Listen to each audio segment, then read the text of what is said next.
Hey guys, this is Cam for 15 back at it with another video for you guys on my new sports channel, Cam for 15 Talk Sports. Well, I'll say we had an enjoyable 5, 6 hours just enjoying the marvel what the Bears were doing. And currently, right now, I would envision the current George McCaskey press conference is about to end or something like that. I don't know, but yeah, after just hearing some words, those press conferences and just the questions. And let me just tell you, props to the freaking reporters asking these questions. Some of them ask like legit tough questions. And well, George is giving these answers. A, he's either deflecting from those questions, and B, he's just, I guess, not even hearing what he's only saying. This is the same guy that said he's going to be involved in this decision to get the GM and head coach selection, but say he's a fan of the team, not a football evaluator. And essentially, right there, he just admitted to the entire fan base he knows nothing that he's doing. Especially the fact that you're going to have old Bill Polian now involved in this. Okay, fine. All right. Well, we're here for the season review of this entire incompetent, mediocre team that is the Chicago Bears. And I'm over here thinking things are going to change for the better. And then within one press conference, that hope is gone. I'll tell you one thing the Bears are really good at. They're good at getting your hopes up and then letting them back down and realizing, oh, that's right, we're done. We're screwed before the season even starts. And I'm just praying that Justin Fields pans out. His play alone makes this team good. Somehow we luck into the right head coach and right GM, and somehow we produce a winning team. But I won't be shocked if we come back 4 years later. I'm a lot older, and I'm here in the same predicament saying the same exact crap. Because it's the favor with the team. It's like Waddle and Sylvie says, or Sylvie says on his radio show, the circle of suck. You think it's going to change? Nope. Continues back on and back on. And now, guess what? We're just, brother. Well, guess we're just have to wait to see what happens next. But hey, we might get Leslie Frazier instead of fan favorite, what everybody probably wants right now, Jim Harbaugh. But it's okay. We'll be back in the circle of mediocrity a year later. But the Bears finished the season off like I expected them to suck yet again. And even though I was wrong in my prediction in terms of I had the Bears finishing the season 3-14, they finished the season 6-11. That's still bad, and that still shows me that this team ain't going nowhere. We'll talk about obviously the future for the Bears near the tail end of this video, but obviously the biggest topic here going into this video is the fact that Ryan Pace and Matt Nagy are fired. They're gone. Finally, I just made a video on my new channel about that, discussing that. I'll link that at the end of the video if you want to get my thoughts. But here we're going to kind of go more in depth with that. But like I said in that video, it was time. They needed to go. They had enough time to be here and show what they're worth. Ryan Pace, it was literally 7, almost going on 8 years, and he's been here. Failed on every quarterback. And after I saw that Giants game with Mike Glennon stinging up the joint, averaging a total passing yard of -10 pass yards, that's when I was saying, how can you look at this guy and say, you literally signed this guy like back in 2017 to be your guy before you drafted Trubisky stupidly. And then guess what? He's over here passing -10 pass yards. Okay, you fire him. Matt Nagy, well, that clown, he did it to himself. It's called when ego gets too high. That's all I'm gonna say about that. But he sabotaged Justin. I've already made records of accounting saying this guy did not like Justin Fields from the start. He sabotaged him, and he didn't want him to get prosperous because he has some infatuation with veteran quarterbacks winning. And guess what? Got in his own way. His system got in his own way, and now he's fired. And I found it even more disgusting how George McCaskey in his press conference, when he starts it off, blamed the fans for what happened to Matt Nagy. Goes to show you they truly didn't want to fire this guy. They probably really did want to keep him. So that's it for my thoughts on that stuff. But obviously my Uncle Darrel would like to give his thoughts. Um,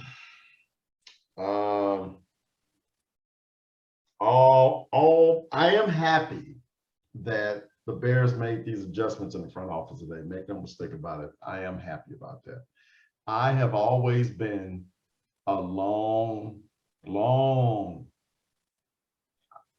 Matt Nagy. I've never liked him. You already know why. I mean, every time I see them, like against the Vikings yesterday, they get into the red zone. You can tell it's a Matt Nagy play, 5 wide on first down at the 19-yard line. I'm like, oh, that's definitely Matt Nagy. Guess what? That play loses 3 yards when he tries a wide receiver screen at Darnell Mooney. Knew it was Matt Nagy. They lost momentum right there and then. He tries to show that he's the smartest guy in the room and fails miserably. And when he fails miserably, it's always somebody else's fault. He never accepts responsibility for his role in this offense with his team. Okay. I never was a fan of Matt Nagy. Ryan Pace, when he first came in, he came in up through the New Orleans organization. Okay, wonderful. He came in from a really good organization. He had clout, gave him the benefit of the doubt. Unfortunately, Ted Phillips needed to be right there on the unemployment line with them. And I think that is your problem. A fish rots from the head down, and they just showed you in that press conference where the fault lies. To sit up and say you're an owner of the team and you're not a football evaluator, but you want to hold on to the same guy that has ruined this franchise for over 22 years. You want to still keep him on board, hiring and firing the underlings beneath him. That in itself is incompetence. In itself is incompetence. So we're going to be right back in another 3 to 4 years. You say 4, I say 3. And I mean, we'll see what happens. And you mentioned before we even came onto the call that they're looking at Leslie Frazier. Leslie Frazier. Now, from their press conference alone, they said they're going to look extensively into a bunch of other candidates. Well, I hope. But did they name Frazier? They didn't name Frazier in the press conference. That's just coming out of reports. That's good enough for me. I'm not interested in a retread. I'm interested in a quarterback whisperer. We have potentially a generational type player at the most important position in football today, the quarterback position. We need to get the right guy to get this young man going. And unfortunately, if Leslie Frazier is one of the people you want to interview, then I would probably say don't do it. We need an offensive-minded head coach that knows what to do with a quarterback that has extensive experience running an offense. Matt Nagy only had 1 year as an offensive coordinator. And from what I read, he was a co-offensive coordinator, a quarterback's coach. So to me, that does not warrant the experience needed to coach this kid for the next 10 years. They got to make a splash. They got to make a splash. And even if you do go, for example, a defensive coordinator, like, for example, Brian Flores, you got to get a pretty solid offensive coordinator with that. I'm of the personality. I've said this before in many of my videos.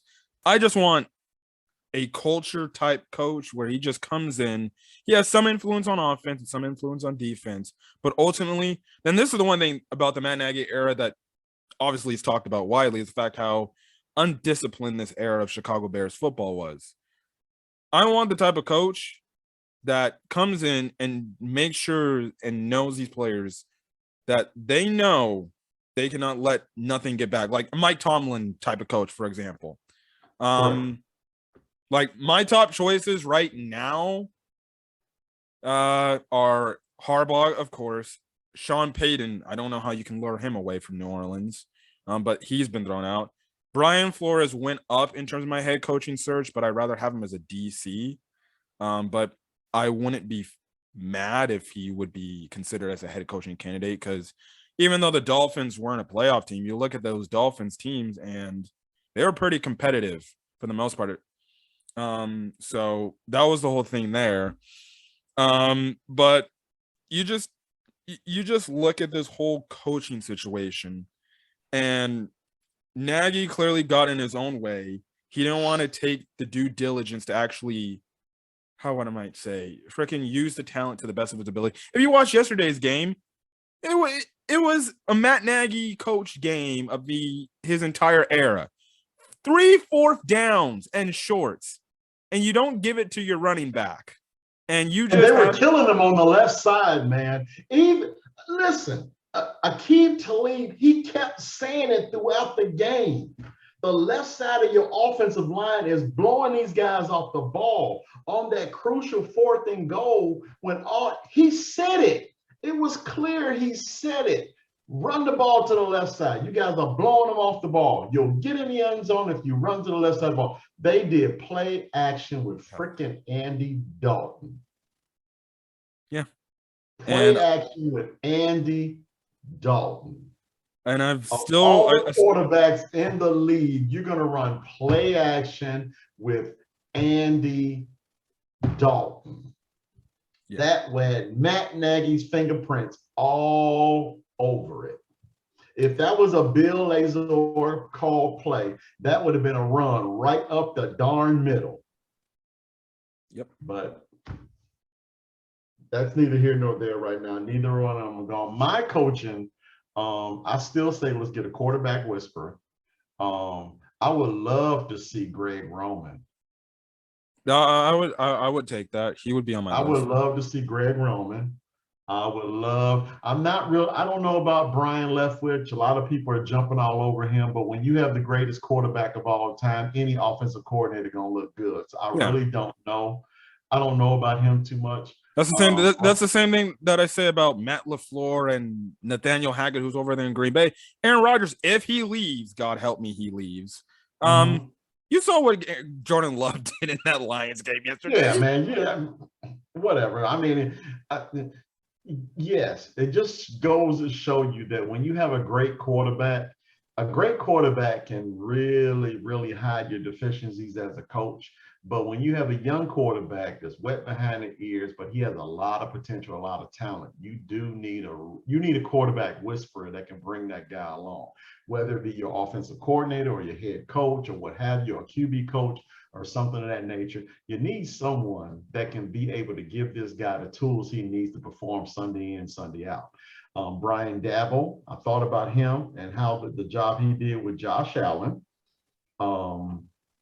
He might be in, maybe. Don't mean to cut in, but apparently during the press conference, George McCaskey called out Olin Kreutz, who's been very critical of the Bears as of late. Olin Kreutz came up with a tweet 5 minutes ago saying, unreal, but I can't say I'm shocked. I'm shocked is my response. Haven't talked to George since I left Hallis, but he knows me well.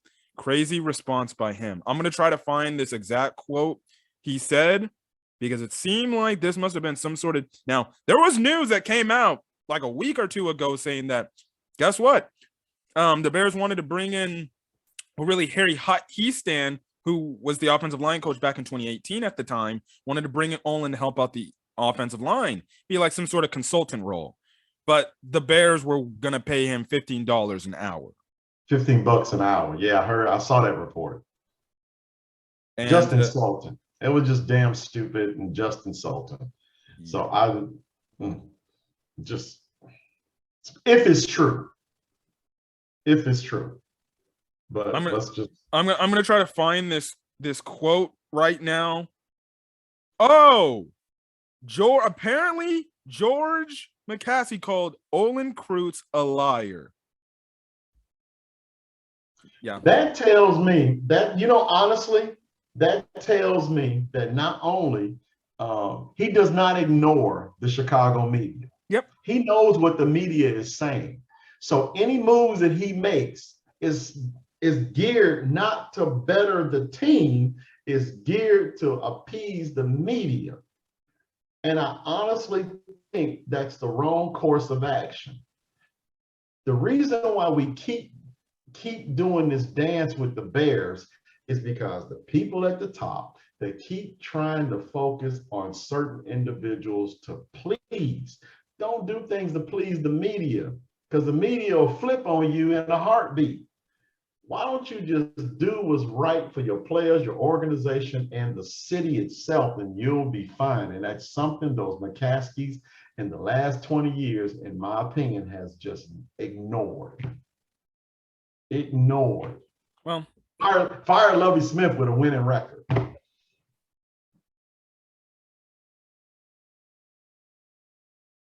Yeah. Ridiculous. And of course, George McCaskey had to get his typical "Go Bears" at the end of the press conference. Okay, so well, I guess you can just say that probably all ties to this organization with its former players are completely done. So yeah, I don't think Olin Kreutz is never going to listen to the Bears for a recommendation of help, because you won't see him in Hallis Hall anytime soon. Oh no.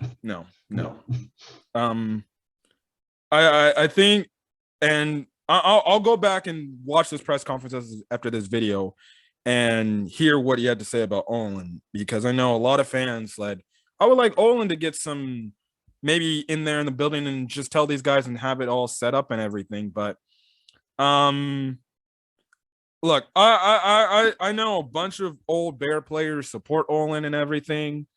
But if the chairman of the team is gonna say what apparently he said, and Olin's coming out and saying he knows who I am, he can call me, I'm right here, and I don't like his response, well then this ship is going nowhere.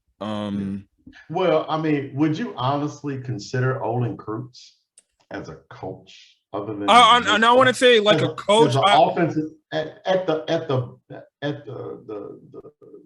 best, the greatest, an offensive line coach? I can see him doing that. I was talking about Olin Kreutz maybe being like some sort of consultant, give his like opinions, like I think you guys should go in this direction, and this is what you guys need to do to set up your organization to maybe succeed. It just gives them some opinions. They don't have to take it, but they just hear him out. And I'm guessing the McCaskies are just ignorant not to at least hear out former players. And this is the same organization that keeps dwelling on the past, on 1985 and all this other stuff and everything. Yeah. But we know this is the same organization with guys like George and Ted. And going into the whole Nagy, Ryan Pace stuff, this is what the Bears management does. They don't want guys that are willing to check them and actually come up in them and tell these guys, you guys are doing a bad job. Like, you guys need to do this, have this all set. They want yes, man. They want yes. Yep. They want guy. Essentially, what I'm getting to the point is, I forgot if I said it in my Ryan Pace, Matt Nagy video, but I said essentially what the Bears, George and Ted like, especially George McCaskey. He likes guys like Ryan and Nagy, Pace and Nagy. Essentially, if they said, listen, you'll get this job on the spot if you just pull your pants down, they'll do it right there. And they're willing to be yes men, take it up to you know what, and just be willing to just succeed, just listen to these guys, these idiots, and just be cool with it. Same thing with Trestman. He was a soft-minded guy who didn't really want to get in the way of nobody. Guess what? Lost respect of the team instantly. John Fox, he's at the end of his ropes. He was willing to be self-serving, even though now, after the Bears fired him, he feels like he was wrong dirty. Now we find out more why we kind of was wrong dirty, but that was a wrong hire. And then you find out, George and Ted forced John Fox on Ryan Pace. If that rumor is true, then how does that look on frickin' Ryan's? And that means he don't stand up for himself. Yep. And then you have it to where, well, guess what? He hires Nagy, who, guess what, is just like Ryan.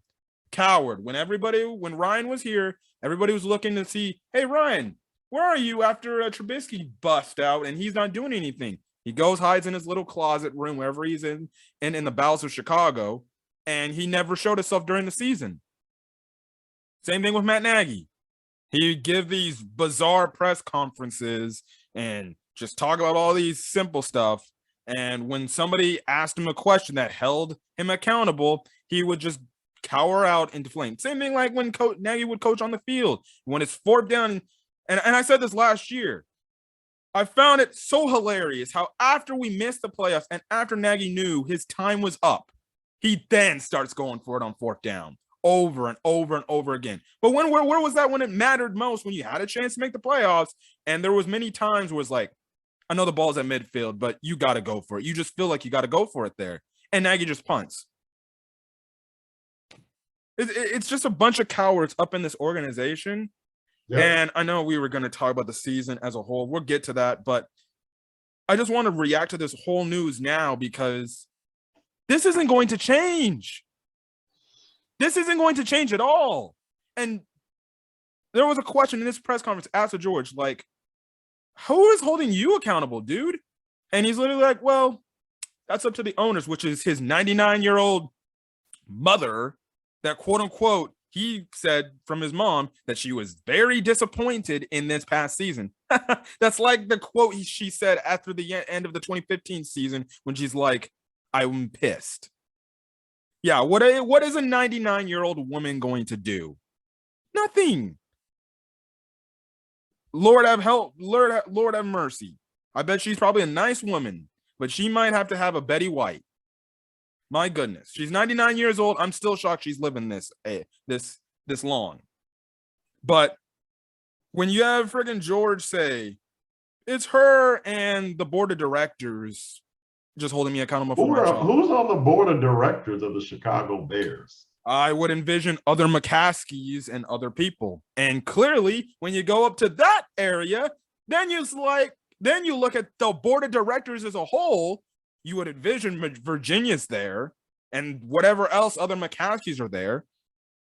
You look at the board of directors and you're like, so this really is a problem at the top, and these guys are not going to do anything to fix it. Because honestly, if you're looking at this, you might as well just fire George and Ted. The quote George said, I'm a fan, not a football evaluator, even though he put himself in the quotes of, I'm in this group of people who are going to evaluate who the GM and the head coach of the Bears is. But yet you're saying a few minutes later, I'm a fan of the team, not a football evaluator.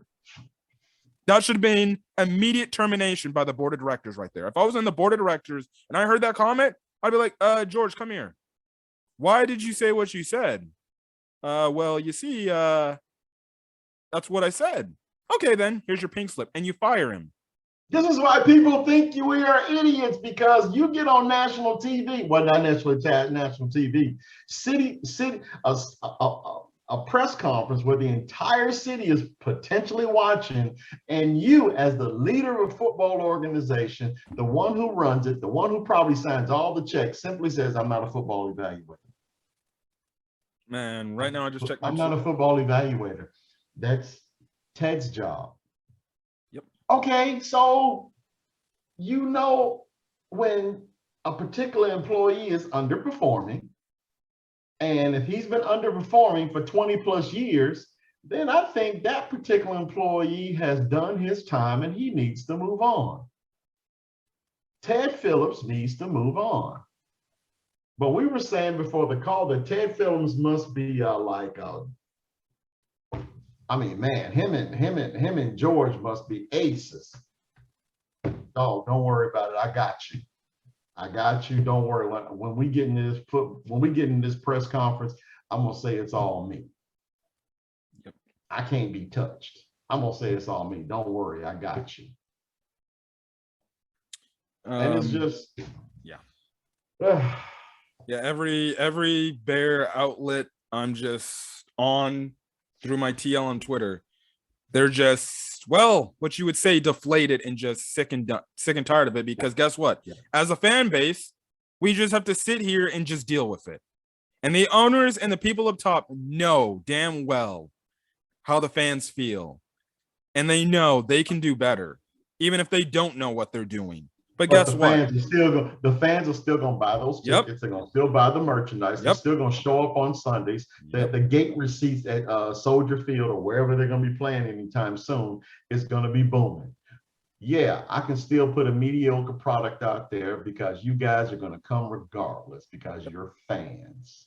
Yep. You're fans. You still gonna watch them on on Fox. The local Fox affiliate. We're still going to get the TV contracts from the local affiliates. We're still going to get the gate receipts. We're still going to get all those Justin Fields jerseys purchased. Yep, We're going right to here. get that money anyway. Yep. We're going to get that money anyway. So I don't have to put out a product. Yep. I'll do something every now and then to show you all I really want to win. Like I'm going to fire Matt Nagy and fire. If the media was not talking anything about firing these guys, I can probably guarantee you that they would still be there.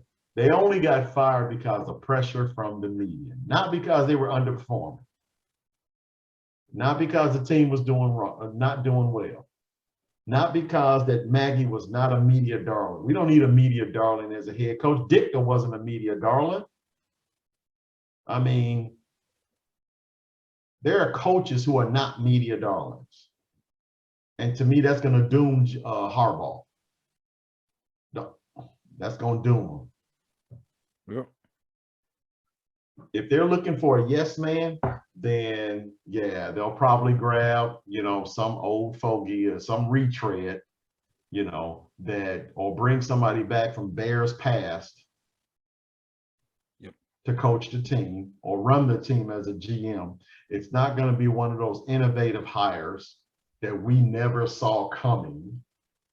And if it is, I'm going to be blown away. Yeah. And that'll just be, and it'll be just like the Justin Fields draft pick. Luck. Yep. Pure luck. Yep. And again, even that move was predicated on pleasing the media. It wasn't anything about, hey, you know what, we need to better this football team. What's the one position that we need to get better at? Well, quarterback. Which quarterbacks do you think are best in this draft? Well, we got this 1, 2, 3, 4, and 5. Okay, the top quarterback. Where do you think his draft stock is going to be? Where will he probably be at this position? Or do we need to trade up? Do we need to trade down? This is our guy. We need to go get him. I don't think you get that in the Bears. I don't think you get that in the Bears war room. I don't think you get that. I think you get, well, what position can we get and do it at the most cost-efficient way? Well, let's trade out of the first round. We'll get somebody. We'll talk. We'll get into the details of this season, but I'm just gonna say this before we continue on. If George McCaskey and the Chicago Bears as a whole of the organization really believe that what they said in this press conference today was any indicament of fans believing in them and having hope, well, you just crushed that hope again. Yeah. And I don't care anymore. It doesn't matter what draft pick we do. I don't have hope anymore because we don't have a first rounder. Yeah, we already know that. Yeah. I'm a fan of Justin Fields. I want him to be good, but the only hope is he pans out and he's good, and he's the guy keeping us afloat. And he's the guy that gives the McCaskies their dollars. But just his press conference alone shows you they don't really care about the football side of things. They just care about the money making. Yep. Oh, all right, fine. I don't know why. You can easily ask them the question. You do know if you put a competitive team out there and you're winning, you make more money. Guess what? That's secondary to them. That's probably like 100th on their depth chart. It's just money. How can we make them more money? Oh, new stadium? Okay, yeah. All right, fine. Listen, the Bears are gonna they're just gonna instill no hope anymore. So every fan that had hope this morning after Nagy and Pace were gone, that hope has sunk. And if you're gonna even call one of your former players a liar, you not only just crapped on one of your former players who was actually a legit good, really good player for you guys back in the day. You just crapped on every of the rest of the other Chicago Bears players in this history and said, we don't take no Fs of any recommendations of any former Bear players. So if you're like the Brian Urlachers or the Lance Briggs, Alex Browns, who've been vocal, though Lance Briggs, Alex Brown, and Olin, they're obviously on the Football After Show and they voice their opinions. But, you know, Chicago media people who know these people, these players on a personal level, you know, I've seen a few of the freaking Bears players freaking say, oh, don't tell me George just said what I think he just said about Olin like that. You just turned on your entire, you not only just turned on your entire fan base, now you're turning on your entire former players. So that just goes to show you, guess what? And if I'm even players on this current team right now, and you just heard what your own bosses told you, that essentially means they don't value anything about you. They just see you as a paycheck going through their offices. Yep. McCaskey seems like he's the guy that is, he just ended the press conference. Yep. And he's laughing. He's just laughing. He's cracking up. I'll tell you one thing. Whoever their PR guy needs to be fired too, because good God. If you're a PR department guy and you're listening to what George is saying, you got to be like, what is he saying? And you just look at your own. You just say you're not a football evaluator. Yep. What owner gets in front of his fan base, or what is George's title?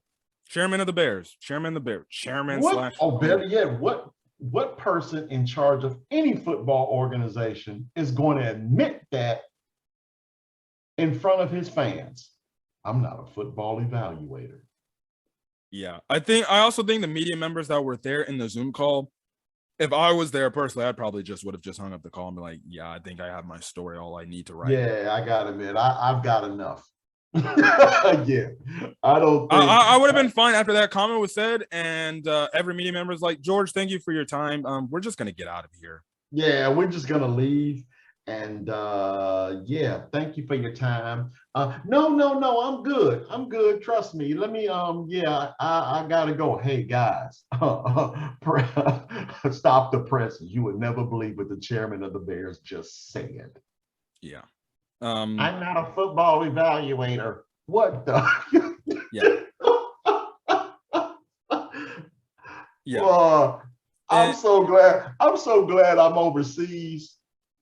And there are people that I work with that will not get the opportunity to hear the person who runs, you know, the football team I most follow say he's not a football evaluator. Yeah. I'll just tell you this. Yeah. I don't know which press conference, the last end of the year press conference was worse. Last year was bad. I thought that was I thought that one was bad. But in typical Chicago Bears fashion, they find some way to top themselves this year. And great way to not only just cast your doubts and your losing the hopes of the fan base. You lost the hope of now media members now. The media members, after going into the season, they're already done not believing in Nagy. And now you just further hit the point where it's like, now the media members know, oh, shit, this is not getting changed at all. At all. And now 3 to 4 years, we'll be doing this again. And now you had to reference the Olin point because the question was specifically about the whole Olin getting paid $15. And he said, there's a grain of salt. And then he called Olin a liar. Now you got former Bear players upset. Uh-oh. Yeah. Now everybody collectively, because at the end of this year, I am not seeing the Chicago fan base, including not only media members, but former Bear players that love this team to death. And they may have played for other teams. Like, for example, Charles Tillman. He still talks about this dang team, even though he went off and played for the Carolina Panthers. He still loves the team. He's still a Chicago Bear. And now you freaking just believe it or not, just I want to say it was last year. Santonio Holmes and Peanut Tillman were here in Germany. And Santonio Holmes saw me walking up with my Matt Forte jersey. And he was just like, hey, man, can I get a photo with you? And just because I was wearing Matt Forte. Santonio Holmes speaking great things about the Bears. Yep. And he is still. Yeah. Peanut Tillman, same thing. Took a picture with my daughter. Speak great things about the Bears. But when you do that to one of their brothers, then yeah, that's the fallout. So now James Dolan. Yeah. James Dolan of the NFL. George McGaskey. Just hearing this press conference alone and just hearing this, the last two end of the year press conference, I can vehemently confirm that we probably have the worst run organization in the NFL today. And that's embarrassing for the fact that not only this is the same organization that George Halas, his freaking remnants, his descendants are running this team. And he's probably looking all the way from heaven. I'm like, these guys are really messing my team up, the team I created. And he's probably looking down as like, oh no, they're real. Oh, it's bad. It's yeah, I gotta admit, it's bad. I literally thought the Bear, and I've been calling for it. I'm not a Bulls fan, but they're my second go-to team. And the one thing I was like, just take the Bulls approach. They got rid of those two guys, Gar Forman and John Paxson, got them out of there. What are they now? They're literally finals contenders now. Oh, seems like the Bears are going to do in 1 year. Yep. In 1 year, Karnisovas had that gig for a year, and look at where they are. Yep. And look at where they are. You hear the news about pace. And in the NFL, it's no different, Cameron. You can turn a doggone franchise around. Yep. I said it. I said it at the top. The 49ers, they did it as well. And I said it in one of my game recaps not too long ago. I think it was after the Giants. It was either at the Giants game or the game before that. I said, copy the frickin' Cincinnati Bengals formula. Look where the Cincinnati Bengals are at. They're in the playoffs now after 1 year. Just like I mentioned, John Lynch, when he was hired as GM of the 49ers, how long did it take him? 2 years? 3 years. And he in the Super Bowl. And he's in the Super Bowl with a quarterback that everyone said, dude, man, no. That same quarterback single-handedly brought the 49ers back to beat the Rams too. And guess what? They back in the playoffs. Yep. And they drew the Cowboys. And mind you, with the way they play, they can go into Dallas and beat them. Yep. So, speaking of the Dallas Cowboys, we know Jerry Jones is a freaking crazy maniac and he'll always involve himself. But at least the Cowboys are good to the point. But do you want to know what the reason why? Because Jerry Jones actually invested in his team football-wise to get them to places to win. Jerry Jones will never get on television and say, I don't know, I'm not a football evaluator. Yep. He would never do that. Now, granted, as crazy as people think Jerry Jones is, the dude knows, I believe the guy knows his football. Yeah. He does. Yeah. But I mean, goodness gracious, man. And I'm pretty sure that McCaskey is not the only so-called leader of an organization. I know I'll say leader of an organization because he's not considered an owner. I'll say that. But I'm pretty sure he's not the only one with that status that goes to those owners' meetings and not know football. I get that. I think Shad Khan is another one with Jacksonville. Don't know crap about football. But he's not going to get on national TV or any type of TV whatsoever and say he don't know anything about it. And so that means, who are you using to hire football people? if you don't know anything about football? Just random people. And like I said, if you're going to go to old Bill Polian, who hasn't been involved in the game of football for 10 years. 10 years. And mind you, he was the guy that said Lamar Jackson is better as a wide receiver. He shouldn't be a quarterback. Yep. And I mean, there is a term that says the game has passed you by. And I think that was Bill Polian. Yep. That was Bill Polian. Now, in the press conference, some of the media people tried to get out George, obviously, because this organization's been a whole thing, because it's even been here since Nagy. The fact they always ask, well, other than Bill Polian, hasn't there been any other guys you requested? And obviously, George is like, well, we kind of want to keep that in-house. We want to keep that private. And I'm like, oh, yeah. In other words, no. Yeah. Yeah. In other words, no. No. Polian costs a lot of money, so we're just gonna stick with Bill. Yeah. So all in all, the thing I can take out of this press conference before we talk about the whole landscaping of this season is the fact that, well, we had hope early this morning, and then that hope quickly was gone by 1 p.m. Central Standard Time in Chicago. And now the McCaskies they just topped themselves. George topped themselves from last year's end of the year press conference. And now you literally have the entire city of Chicago out there raging. And probably if there was freaking, I guess you could say, purges happening, I can guarantee you the purge will be going to the McCaskies' house and making sure they're gone. Wow. But listen, I'll say this. And the last two things, like I said, the PR guy, that guy needs to be fired, because the PR guy was terrible, because I don't know what they train their PR guy. The PR guy is supposed to be the guy on social media looking at the fans and everything, making sure, okay, are we having some sort of fan outrage going on, and understanding to make sure these people who, before they come up to do these press conferences, understand, hey, you might want to say this, you might want to not do this, because if you do, they're going to be crazy reactions. Okay. And then you go out and you say something dumb like that. Yeah. And then I'm just George McCaskey. You might want to invest in maybe wearing a costume or something, because if some Chicagoan sees you on the streets walking to go get some deep dish Chicago pizza, they might literally assault you.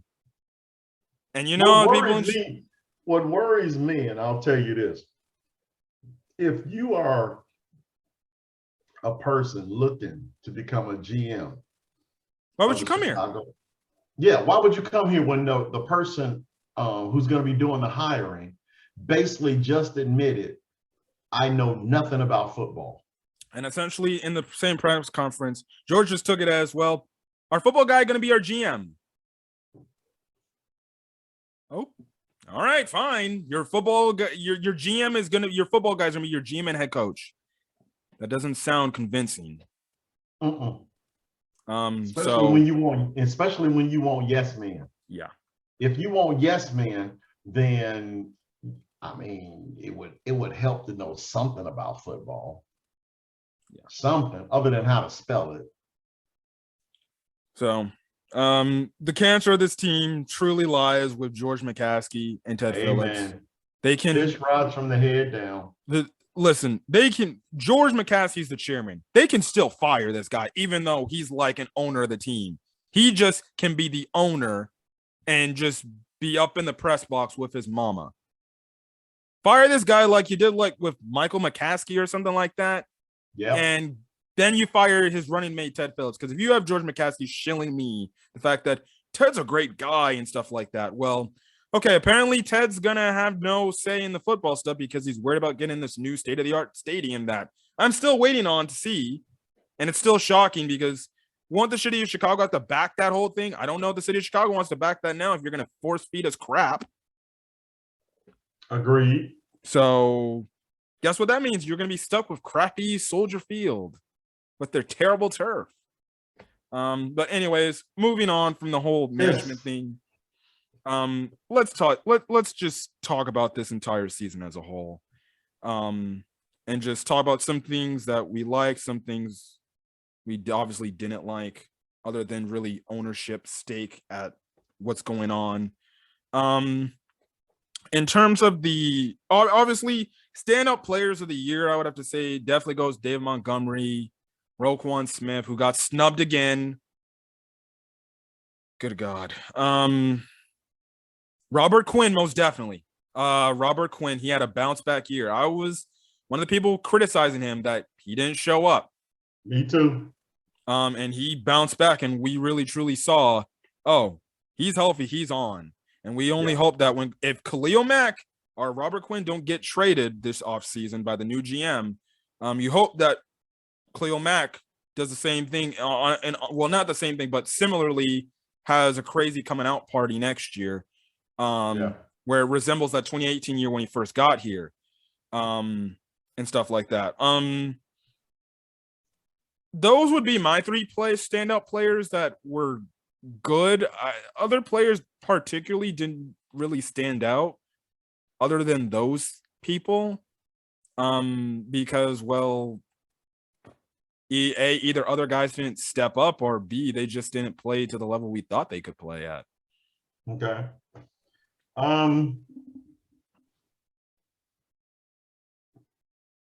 I think aside from the whole secondary needs to be the whole secondary. There needs to be an overhaul in the entire secondary. I think the pass rush, even minus Khalil Mack, was good. Yeah, it was actually pretty good. I think Sean Desai didn't do a bad job, but it wasn't good either. Coordinator, and injuries are a part of football. I want to make that highly clear. Injuries are a part of football. And one thing that I've always said that bothered me with the Chicago Bears, albeit injuries are a part of football, was the depth at certain positions to keep certain things moving in the event we had an injury. Well, in this particular case, even though Khalil Mack got injured, Robert Quinn stepped up, Gibson stepped up, Blackson stepped up. The defensive line did a really good job of maintaining the line of scrimmage and getting to the quarterback. The linebacking core did a decent job of holding up their end, minus Roquan Smith. Roquan was awesome the entire year long. This guy plays violent. No one really knows how violent Roquan Smith plays. Yeah, he said in a press conference that he said in his press conference he would like to continue to be a Bear. But I think they have to extend him on his 5th-year option, and they have to come to a decision. The new GM has to come to a decision. Do we want to keep Roquan long term? We'll see what that whole thing is going to happen with. So, but you can continue. Yeah.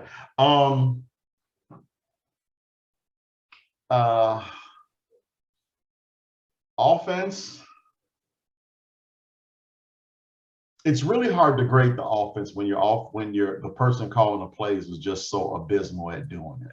So it's really difficult to simply say, this player was bad, that player was bad, this player was not so good, this player could have did better, this player could have that, and the other.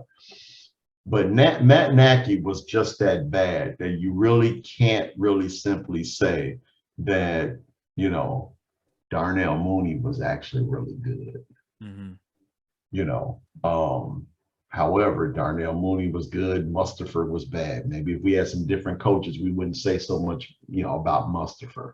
Why didn't he play Jenkins and Bourne more? And, why is Hebert not playing enough? Those kind of things. So the offense is really difficult to simply say, I like this player, I like that player. Yeah. But all in all, over and all, if I possibly had to pick one player on offense that I honestly thought would just play really well every Sunday, and that was Darnell Mooney for me. I mean, it's just like this kid is really good. I don't think Allen Robinson's head was in the entire season. I think his head was more on getting his contract, trying to stay healthy, because he knew he wasn't going to be a Bear soon. You could tell with Allen Robinson in his play, he mentally checked out at some part of the season. I would probably say not at some part. I think he came in checked out because he knew he wasn't getting that contract. He knew that he was just, biding his time. And I know he didn't want to get hurt. I got to admit, in a sport of football, if there's no future with a particular team, then yeah, what's the point? What is the point? I mean, you don't want to get hurt for a team, and then the injury you may or may not get may or may not sideline you for the rest of your career. So why put forth the effort? I get it. And I don't blame him not one bit. I honestly hope he goes to a team and he balls out. He gets his contract just so he can say, hey, you know what? Hey, they could have this, but they chose not to. Yeah. But I honestly think moving forward, salary of the Bears is going to be pretty crucial over the next couple of years. The trade of Justin Fields did take away a few draft picks. Yeah. I'll just say, listen. There's one guy I follow on Twitter. He said, "Yeah, is Bill Polian old, but it's not like he's hiring. It's not like he's like in the role of players. He is choosing the GM / head, helping or assisting in choosing the head coach / GM. So maybe throughout this interview process, they actually do their due diligence and go through it. I'm obviously not trying to defend this whole craziness that's going on. But this one guy did say, you do look at his track record, and it has been pretty good when it comes to selecting GMs and head coaches. We'll just have to see what the Bears do with that whole thing, and stuff like that. Yeah, I mean, that's fine. I can live with that. I mean, Yeah. I can live with that. Bill Polian is a football guy. Yeah. I can live with that. So again, I'm willing to hold out. I think it comes based on who they decide to bring in as GM. I think it's going to come down because George would say, preferably we would like to hire the GM before we hire the head coach. Correct. That's the best way to go. Because if you hire the GM to hire the next coach. Hold on a quick second, guys. I need to do something for my mom real quick. Okay, back from opening my circuit breaker. That was hard. But other than that, what were we last talking about? I was actually, you were talking. I forgot to mention one part on the defense. We forgot to mention the secondary. I think in terms of the secondary, outside of Jalen Johnson, they were not the best, and they were abysmal. Yeah. And I already knew that going in, especially the fact that I know he's not your favorite Kyle Fuller. He didn't do too good in Denver. But I hate to say I told you so. But I still hate the fact that we signed Andy Dalton to $10 million, and then it resulted in you cutting Kyle Fuller. I know Kyle Fuller would have not done anything special, but at least it would have been an upgrade over guys like Kendall Vildor and Artie Burns. And then you just go back and look at it. Go back to the first Vikings matchup, and you see, oh wait, that Thomas Graham Jr. we took in the draft, he was actually pretty good. And after that game, he looked solid, and you just wonder, like, we had this guy on the practice squad just chilling, doing nothing, and he was already this good, and he could have been the opposing corner opposite of Jalen Johnson. And then the thing about it is sitting over like, that we've seen game after game after game. If it wasn't 1 week, it was Vildor. If it wasn't Deion Bush. I mean, it seemed to be a member of the secondary week in and week out. We're just like, oh my goodness gracious, what are they going to do with these guys, man? There's got to be, if we're going to be this bad, man, just get somebody from the practice squad and let's see what they can do. And the crazy thing is, the best secondary play game was that same Monday Night Football game with a bunch of backups. Who played better than the starters. Correct. And Vildor was just horrible the entire season long. I don't even understand. He might not have even showed up at any meetings during the week. Yeah. If they even had secondary meetings. I mean, Now, granted, I'm gonna say this. I'm just a fan. I get it. I understand what people may say once they see this. So, dude, you just a fan. What do you know about football? Listen, I know enough to sit up here and say that when you are performing like that, what's the worst that can happen now? Get a guy off the practice squad and let's see what he can do. And I played freaking defensive back. I wasn't the You best, but did. I thought decent for what I gave. And I just saw him like guys like Artie Burns and Kendall Vildor kind of. I still remember that Thanksgiving Day game, and Artie Burns gets to start over Kendall Vildor because the Bears for some reason got sick and tired of Kendall Vildor for some reason, and Artie Burns ends up getting burnt for like second play of scrimmage from a fade from Jared Goff, and lines are already up, and I'm like, it doesn't matter who's in. Nobody outside of Jalen Johnson can cover. Yep. And stuff like that. And then on top of that, why even go anywhere near Jalen Johnson when you got his opposite playing the way he's playing? Why? Or just going to the slot, which that's another issue. We got no slot corner. It doesn't matter where you go. Just go somewhere opposite Jalen Johnson. Yep. You're like, okay, let me set my offense up where it's 33. Okay, 33 is over here. I'm gonna pass over here. Yeah. I did think Thomas Graham got few reps, but after that Vikings game, we didn't see enough of him, and that was mostly because dumb Nagy is like, Thomas Graham doesn't give me the best chance to win. I don't know why. He was shit on the practice squad, so I hope next year the new coach gives Thomas Graham a fair shot, and I think Thomas Graham should make the roster next year. As for the safeties, Tashawn Gibson, I think he's on another 1-year deal. I think the Bears need to draft a safety, if you ask me. If they don't want to bring Tashawn Gibson back. And now looking back at it, I really freaking regret signing why did we sign Eddie Jackson back to? And, Eddie Jackson, his criticisms are valid, especially yesterday. You saw that one Justin Jefferson touchdown when Eddie Jackson had him cover and then just gave up mid-play. Yeah. That's Eddie Jackson's whole play cycle. And I said it in my freaking fire pace. I put Eddie Jackson as one of the worst pace, extension signees you did, because outside of the 2018 year, what has Eddie Jackson done? Nothing. But you see it to where you sign him, but you let the other guy from 2018, Adrian Amos, leave over to the Packers. You look at it now and you're like, maybe Adrian Amos was the better safety.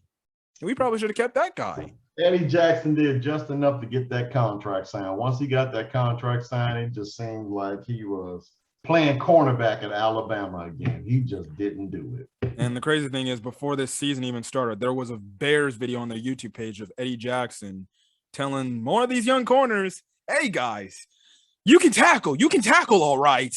But, what matter the most is getting them turnovers and them interceptions and stuff. Don't worry about the tackles, says the guy that misses and doesn't put any effort into making tackles. Now, yeah, he put a little bit more effort into getting hit and making tackles at the end of the season, but the season's lost. Now you want to do that?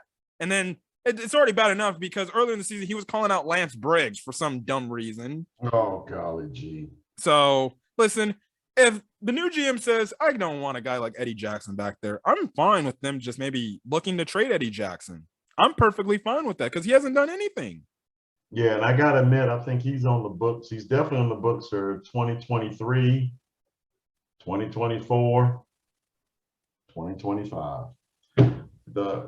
I'm not sure who's going to want that contract. I mean, yeah, you're probably still maybe like by 2024, 2025, you look to trade him and say, this ain't working. But for a guy being like the highest paid safety, he sure does a lot of yap, but his play doesn't dictate it. And Eddie Jackson, I loved Eddie Jackson after 2018. But after 2018, he just hasn't done nothing. And he just comes across as that player that just talks too much. And it looks like he's just been given the bag when it's like, you kind of just probably needed like maybe not as much money you're getting paid, but it is what it is. But going to the offense, obviously we're going to start with the quarterback position. Andy Dalton sucked. I don't care. My friend Matt, he loved Andy Dalton, but I always told him he sucked. Matt liked Andy Dalton. Yeah. I think he did it just to troll with me and just mess with me. I was about to say, if that's the case, we need to pull his football card. We need to just put him on basketball videos, and that's it. Yeah. I didn't see anything nice about Andy Dalton this year. Yeah, Andy Dalton. I said at least Foles came in and won us a game. Yeah, and at least Foles can actually throw the ball past 5 yards. Andy Dalton, every dang start, it was always check down, check down, check down. You can look at the advanced stats. He barely threw the ball over 20 yards because he has no arm. His arm's dead. And again, this ties back to Ryan Pace. Andy Dalton should have never been here in the first place. He was just a guy here that you overpaid for 10 mil. Another terrible signing by Ryan Pace. Another failed quarterback that didn't work. So I'm not even going to start. Obviously, you're here to evaluate Justin Fields. Now, listen, you can call me a biased fan. I thought Justin Fields, he played all right, but definitely things he needs to work on. Like, for example, if you go back to that same Monday Night Football game, one of the things where it's like, okay, I can't defend that, when he had an easy screen pass, instead of just chucking it in the dirt because there was nothing there, he takes the sack and almost fumbled the ball.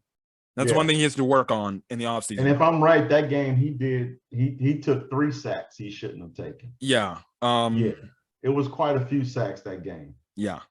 The one thing I think he needs to work on, the interception wasn't really an issue. He didn't really throw interceptions, to be honest. He threw it occasionally, but not much. If he threw interceptions, that's because, unfortunate, like tip balls and everything and stuff like that. But the fumbles, I believe he led the league in like most fumbles. He needs to clean that up. Obviously, that comes with protecting the ball. Obviously, in some cases, I felt like he held on to the ball too long, but you just look at the scheme and it's like, well, when you got Matt Nagy telling the receivers, run hitches and curls, you're going to hold the ball on because they're covered. Or if you have hitches and curls and then one freaking fade route up the middle of the field and it's covered, where are you going to throw? So, of course, you're going to hold the ball on too long. I do think he does need to clean that up. And again, that's fault on Matt Nagy not getting him started. Maybe throwing some slants and outs and routes and stuff like that. But I thought Justin Fields, he wasn't bad, but he wasn't good either. So I would give him like C+, B- range. There's definitely some things he needs to improve on. But going forward, I think I saw enough to where like, okay, he can be the guy. And we know Mitch had those moments. Oh, that looks like guy stuff. But I just know from some of the things, like, for example, the stuff he did against the 49ers game, he almost single-handedly brought the Bears back in that game, just alone. The Steelers game, he damn near brought them back. It's just the defense at the end couldn't freaking stop old Big Ben Roethlisberger, who I have to subject myself to watching. Why did the Chargers and Raiders just not take the knee and just God? Yeah, I have to subject myself. They couldn't beat the defense, couldn't stop old Big Ben Roethlisberger. But you look at some games and you're like, you know what, Justin, he's solid. And it's just it's so irritating when I see Packer fans and stuff like that, because I do follow one Packer fan because he's an Angels fan, and I like the Angels baseball team. But it's like when they say like, oh, when you hear Packer fans or other people say Bustin' Fields and stuff like that, I'm like, he's a rookie under Matt Nagy's offense that just doesn't work for whatever quarterback like that plays. And Justin's the most respectable guy. He's not going to throw Matt Nagy under the bus. Well, I mean, you're a rookie. You're a rookie. What kind of rookie is going to come in and throw his head coach under the bus? I mean, he's a rookie with the right tutelage can be effective in any sports league. I mean, Mac Jones is a really good example. Look what Belichick and them did with him. They pretty much made him a check down Charlie. Yep. And he educate him on the right decisions. They also make sure that he has the right protections. They also understand that, you know, he is a rookie. You don't necessarily need to go 5 wide first down every doggone time with a rookie. Yep. Now, obviously, we can talk about that one Cleveland Browns game that was. Well, to me, that was an anomaly.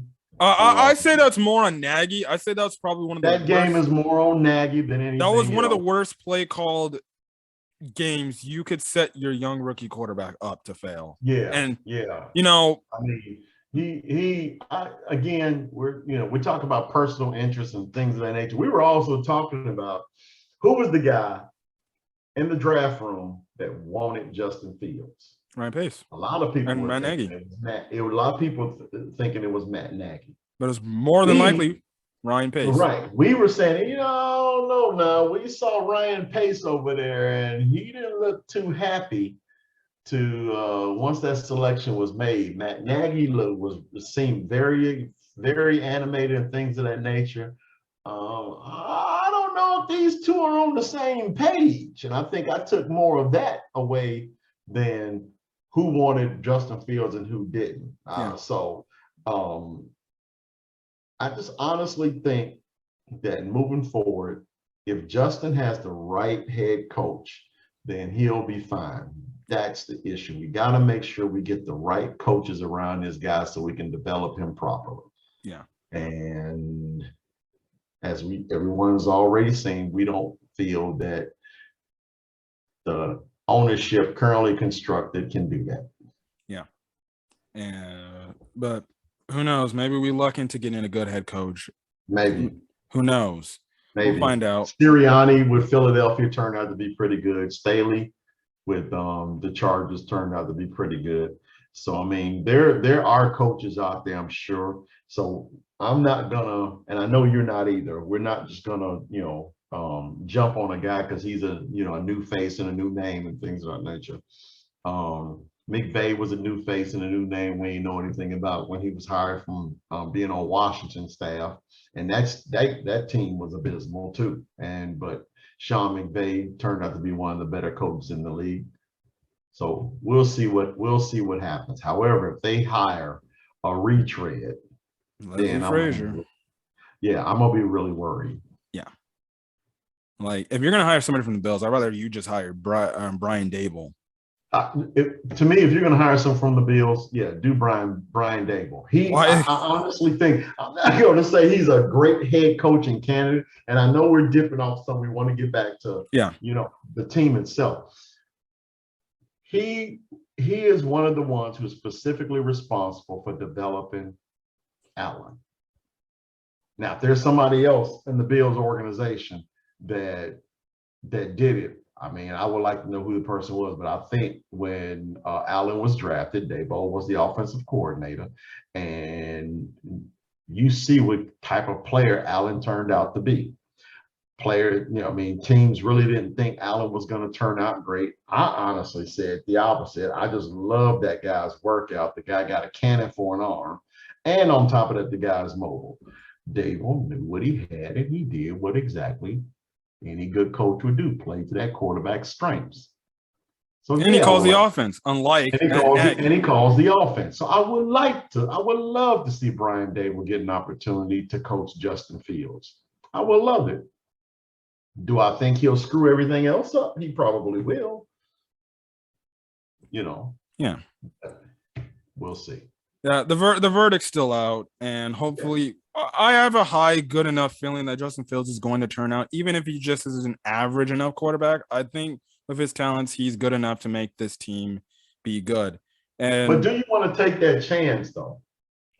I mean, if you're running the Chicago Bears, I mean, I think your first and foremost responsibility is to find someone that can develop this quarterback. Yeah. I would not want to take the chance and bringing in a defense first kind of coach, and then he builds up that defense and try to turn Justin Fields into Kirk Cousins. Then me personally, I'm gonna have a problem with that. Yeah, like my three candidates in terms of purely developing Justin, my top would be I would go Harbaugh because you look at his time in San Francisco. Colin Kaepernick. He went to the Super Bowl with Kaepernick. Yep. He went to an NFC championship afterwards with Kaepernick. It took that Seattle Legion of Boom defense to beat them. Yeah. Next, if they somehow could pull the heist of the century, Sean Payton, good God, if they got Sean Payton, talk about changing your entire offense. You have an offensive mastermind right there. Now, obviously, Maybe, I guess but the only problem I had with Sean Payton is, again, he had Taysom Hill, and he just didn't seem to be able to develop a similar type quarterback like Taysom. Taysom Hill is similar to Justin Fields in many ways, but I just didn't see Sean Payton, do anything with a talent like Taysom Hill. Yeah.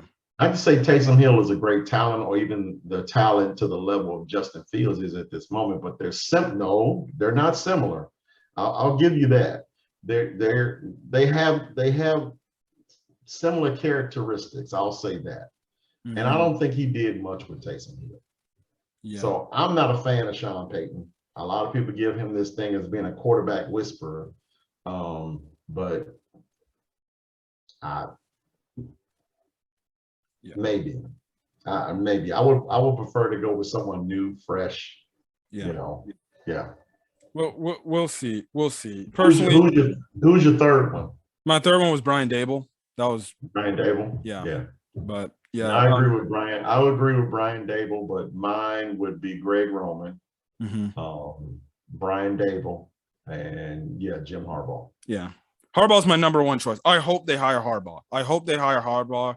And they bring him in. So hopefully they do. Well, my number one is Greg Roman. I'll say that because I love what he did. I love what he did offensively with Lamar Jackson. And Jackson didn't he got hurt this year. But I love what he did with Lamar Jackson. For Lamar Jackson to last as long as he did, and now all of a sudden he's coming up hurt. Mm-hmm. To me, I think that's a testament to how good of an offensive quarterback whisperer Greg Roman is. And he made Tyler Huntley look serviceable. He might have earned Tyler Huntley maybe a potential starting job somewhere. Correct. And so I like Greg Roman. I honestly think that he would lead Baltimore to coach a kid like Fields, regardless of the shit show you saw today. Excuse my French. Yeah. Next up would obviously be the running backs. I thought the running backs were the offense. Mostly David Montgomery. He was the offense. I don't know. Khalil Herbert was pretty good, brother. I like Khalil Herbert. I like Khalil Herbert too. He was pretty good. He actually came in for those, 3 or 4 games. Yeah.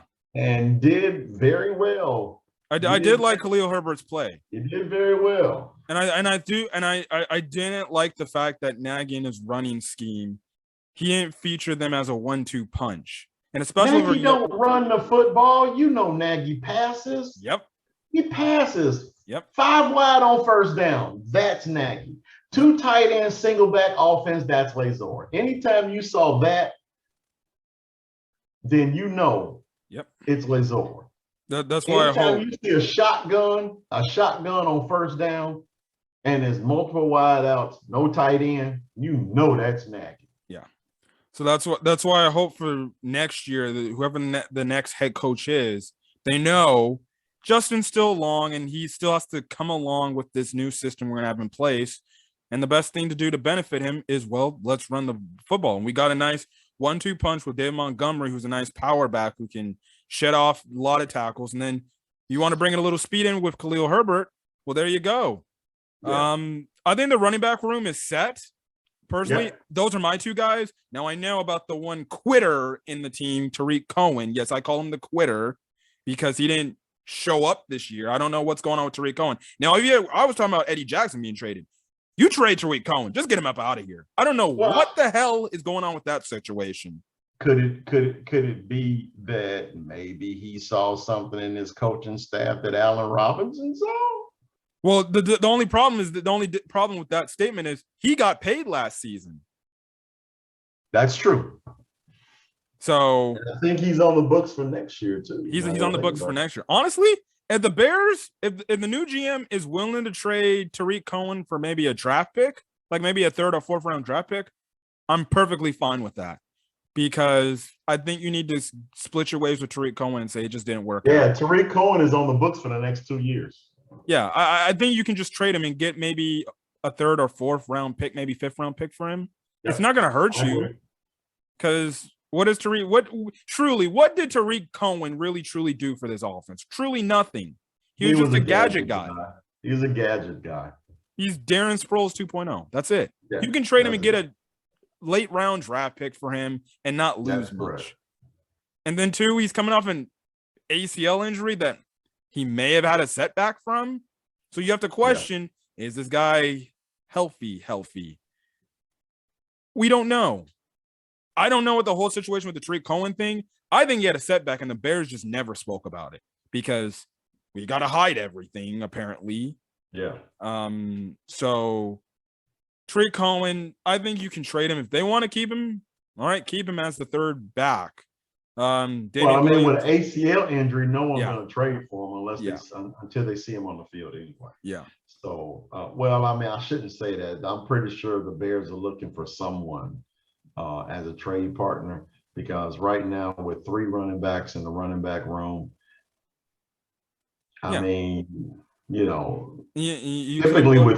typically with three running backs, that third running back is only around for when you have a significant injury or maybe someone you can use on special teams. Yeah. But if Bear wants to figure out how good he was, that's when they started getting guys like Jakeem Grant and Daz Newsome to run kicks and things of that nature and So who knows? One could be our special teams returner exclusively now. Yeah. Who knows? Yeah. But I don't think anyone is going to trade for him until they actually can see a product on the field. Mm-hmm. Well, we'll see. We'll see. Yeah. The new GM could potentially maybe find a way to fleece somebody for him and stuff. Unless McCaskey says we like him, we want him to stay. Mm-hmm. We'll see. Running back room. I think the running back room is probably the only position other than the quarterback. I think is just right now it's in a position of you don't really need to do much to change it. Yeah, our running back room is a position of strength. There's potential in the wide receiver room. However, we do need a bona fide number one. A bona fide number one. Most of those receivers in free agency, they're like ACL injuries now. Right. Now, granted, I do like the fact that I read a report that Fields and Mooney are working out together. That's great. Mooney said that yesterday in his press conference. First thing tomorrow. I like Mooney. I do like Mooney. And do I think he has the potential of being a number one? Yeah. But after Mooney, if he is the number one after Mooney, there's nobody else. You got some potential in a couple guys, but nothing. It's very thin in that wide receiver room. After Mooney. Yeah, because Allen Robinson, he's gone. He's gone. He was gone week one. Yeah, he was gone week one. Let's admit that one. He came in, checked out. Yeah, I think Damiere Byrd was on a 1-year contract, but it's not like he did anything anyways. So true. Jakeem Grant, and he's another small guy. Yeah. No, he's another small guy. So I think typically your number one is a receiver of Allen Robinson size, 6'1", 6'2". Mm-hmm. A bigger wide receiver. That's why I think Mooney is probably better off either in the slot or the number 2 guy. Yeah. I think you have to be creative. Yeah. Really creative. If Mooney is going to be your number one, you have to figure out ways how to get him the football in space. Because if he's in space, he can do some damage. I don't think most times if you're just going to line the guy up and just hope he beats his coverage. It's good enough to beat his coverage, but what if he's double teamed? So most times, in order to plan against the Bears, you got to make sure that you plan against Darnell Mooney getting the football in space. Yeah. Jakeem Grant, he was on a 1-year contract here, so correct. I would like the Bears to resign him because he's very versatile in the special teams, and he was a pretty good when you put him as a receiver. He was He would get the ball. He's pretty fast. So I Yeah. wouldn't mind if the Bears brought him back. But I do believe the Bears desperately need to find some way to improve that receiver room, whether that's getting some free agents. I think it needs to be a few like free agent signings. And then obviously I feel like you have to find maybe your number one receiver through the draft. And that first draft pick in the second round, barring any crazy things that happen before the draft, if they somehow find a way to get a first round pick, but that would be through a trading a player away. You have to go get yourself a receiver. Now, personally, I'll be the advocate. If you can, try to get one of the Ohio State receivers, but I think they'll be gone. I would think maybe Olave falls to the second round. He has some chemistry with Fields already from Ohio State. But I think that Josh Bell from Purdue, I heard he was pretty good. Or that David Bell, I think it's Josh or David Bell. He was pretty good from Purdue. We'll have to see what the Bears do. They don't have a GM and head coach in place. Yeah, I think it most matters with the hiring of the GM. The hiring of the GM is going to be really important because that's the guy who's going to set the tone for the direction of the franchise. Now, it could be one of those GMs who is old school, like John Lynch. When he gets up in there, he automatically knows run that football, have a strong defense. If you can wear that your defense down by running the football, that's the kind of football that the 49ers play. Then again, you could get another GM would just simply say, well, we got a guy like Fields, so we probably need to spread everything out and use the passing game as an extension of the running game. So it really depends on what kind of GM we get. Now I'm still on the fence with Bill Polian, but at least Bill Polian ain't George McCaskey. Yeah. He ain't Ted Phillips. Yeah. So at least those two knuckleheads were at least smart enough to at least employ someone with some football know-how to try to hire the next GM. Yeah. Going on with the extension of the receivers, obviously the tight ends. I think we can honestly confirm Jimmy Graham. Don't even think about bringing him back. Just let him go. If he wants to go do what he wants to retire, let him go. Cole Kmet, I've given up on Cole Kmet. He hasn't. No, don't do that. I wouldn't do that because again, I'll say this. I'll give him one more year. One more year should be enough to see. Okay, are you going to do something? Now they like him for his blocking. Okay, that's fine. He can be a blocking tight end, but can you be a catching tight end? And I think he can be a catching tight end with the right head coach in place. Now, keep in mind, you were the one who actually predicted. I did. We were going to draft, and I agree with you that this is the guy. I totally agree with you. You were the one who said we should select Cole. Is it Cole or Kyle? Cole Kmet. But it's Cole. So you were the one who actually said we should draft him. They draft him, and I actually thought we saw signs of he can be a really good first tier tight end. I just think this. He's got to get the right coaching spot. He's got to get the right coach in place. You got to, because obviously we both know, you, me, and whoever might be listening in on the Zoom cloud knows that Mike Nagy ain't it. Yeah. I definitely do think the offensive scheme needs to be built heavily around Cole Kmet, but I think Cole Kmet has to have, in some cases, maybe a potential breakout year to where it's like he put himself on the map. Otherwise, you're just going to look at it and be like, well, that's another failed Ryan Pace draft pick. Well, I think he needs to be, yes, an extension of the offense.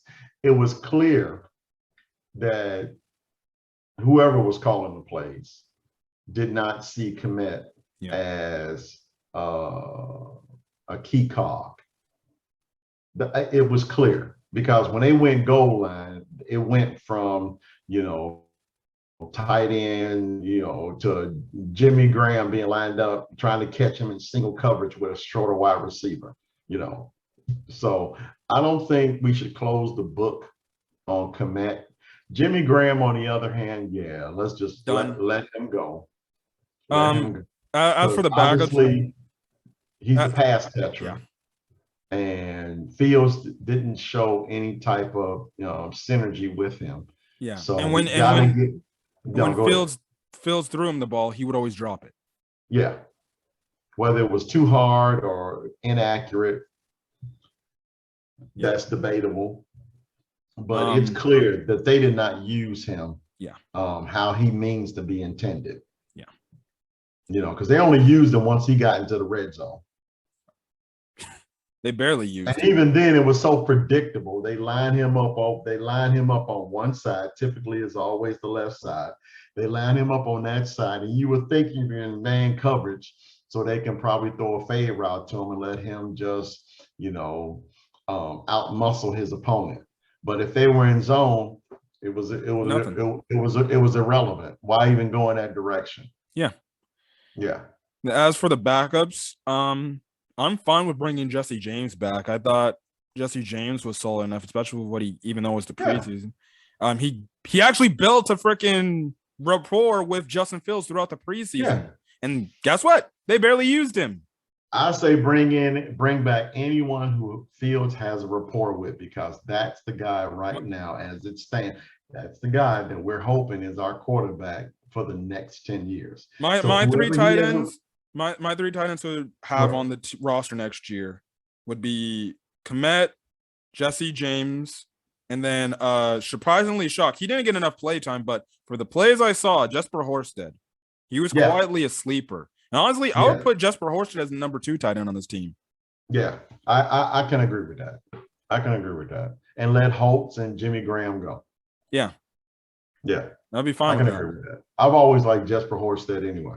Yeah, and then we're talking about Fields having a chemistry with him. Fields has a chemistry with Jesper Horsted. He caught 2 touchdowns from him this year. Yeah, and on top of that, they didn't draft Kmet. Horsted probably would be the number 1 tight end by now. Yeah.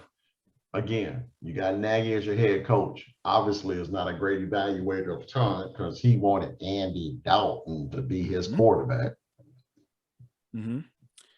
And then obviously the last thing about the offense is that offensive line, which I think they need, which has a lot of questions. One, for example, James Daniels. He's a free agent after the season's over. He's off the books. So the question is, you're going to bring him back? And if you bring him back, are you going to put him back at, I believe, right guard? Or are you going to move him over to center? Because when he came out of Iowa, he was originally a center. Yeah. And I know a lot of people in the Bears community, they don't like Sam Mustipher. I don't like Sam Mustipher. I think in terms of Sam Mustipher, he's a solid backup. Is he a starter? I don't think so. Cody Whitehair, he's all right, but his contract somewhat makes him unmovable. So you're kind of stuck with him. But if you can find some way to maybe get rid of him, I wouldn't be mad. But then you have to fix your left guard position.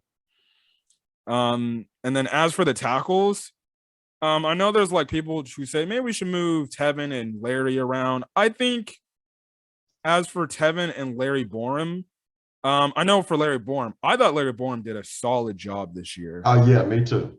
Me too. I did yesterday. He did get blown up late in that game, but at that point, the game. Well, again, he's a rookie who plays.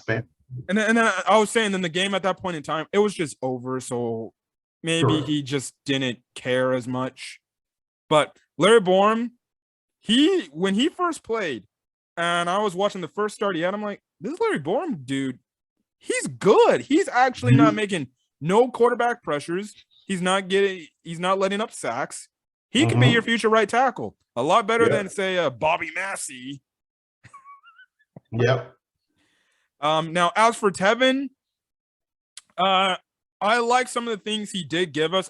I just think he needed more playtime, and again, that goes to Matt Nagy. I agree. He needed consistency, and keep in mind, again, they were rookies. Yeah. They also were injured very early into the season, which also hurt their development. And I would think that minus the injury, their development would have been crucial to them getting on the field. So I would more or less let's enter onto the side of caution, and let's just see what these young guys can bring next year. Yeah. So I think both of them are going to be really good. So I think Ryan Pace did okay. I'm about to give Ryan Pace some credit. Ryan Pace did really good drafting those two.